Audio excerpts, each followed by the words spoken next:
Umaskini ulituficha mambo mengi. Tulipokuwa kwenye maisha yetu ya umaskini, kwenye makambi, hatukuwa tuna uwezo wa kuaccess pesa. Watu wengi walikuwa ni watakatifu. Lakini toka tumefika Marekani, watu wanapata pesa, wana uwezo wa kuaccess pesa wanavyopenda. Wamereveal the truth of themselves. Yani, kama wao ni wanani. Yani poverty hides who we truly are. Yes. Ilituficha mambo mengi. Na leo tumejua sasa tuko watu wa namna gani kwenye jamii. Kwa hiyo kitu kikubwa ambacho kinaweza kuwasaidia vijana, angalia marafiki gani uko nao.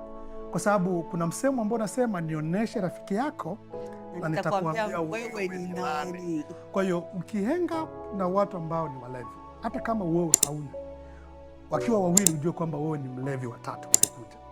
Ukihenga out na wasomi wawili na wewe hujasoma, ujue kwamba utakuja kuwa msomi watatu kwenye hiki kikundi.